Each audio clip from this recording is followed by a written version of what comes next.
สนับสนุนโดยสะสอนตาลิ่งปิงเขียดของแท้ค้าถุงเหยียดเขียดตรงนอนเด้อโอ้ยเองจะได้กันง่ายเบิ้ง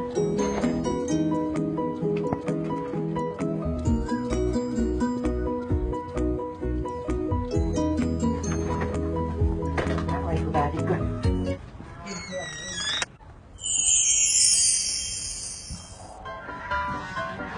เดี๋ยว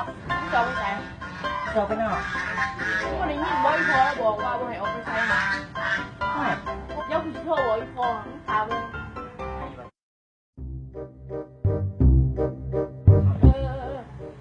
มาโทรก็ได้ยับคือสิเก็บความลับ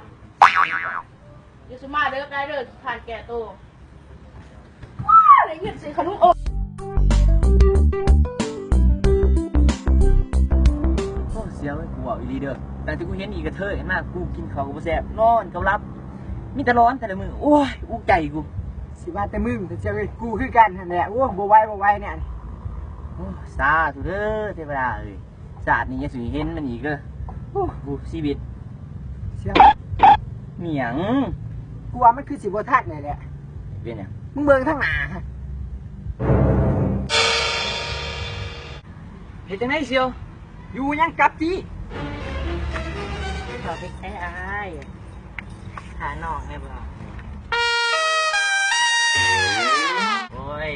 อายเฝ้าไปหนึ่งเขาเดี๋ยวซอยกูแน่ เสียจังไงเด้น้องกระบี่กระเทือยเนาะตายมึง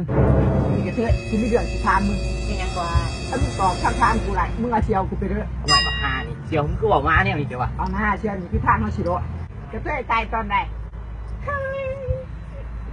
คำถามยังไงกระเทยกระต่ายตอนเจอกันอุ้ยตาย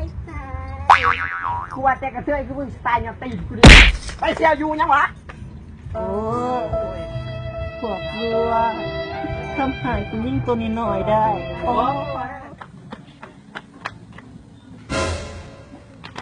ผู้สาวเป็นยังไงบ่กระเทยคุ้ยกระเทยคุ้ย เจ็บโอ้เจ็บ มากันสั่นลูกนางก่อน โอ้เจ็บฝาเจ็บฝา ยิบใส่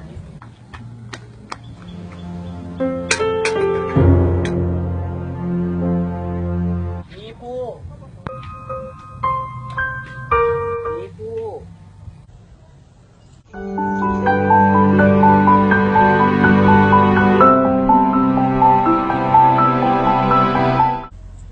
แล้วพ่อเขาว่ากระเทยตายหนอนตี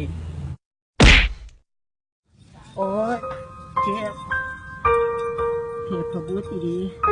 จึงเจ็บกันย้อนโอ้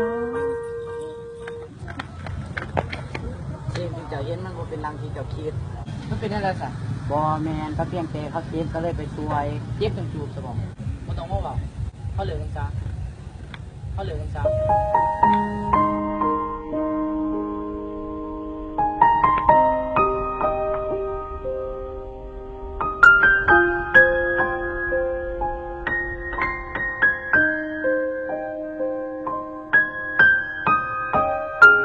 ยิ้มผู้แต่จะจิ้มหน้ากับไพ่แมนนอเข้ามาน้ำเขาเขาเลือกกับจักรได้แต่ในสถานะคนรู้จักโมเมนแฟน คุณสร้างจังอายก็มีหัวใจ ก็ได้ อายน้ำตาไหลยามถือเจ้าทิ่มลงคลองคุณสร้างบอกเคยทอดทิ้งวันทอง แล้วคุณแผนของน้องหักได้คือ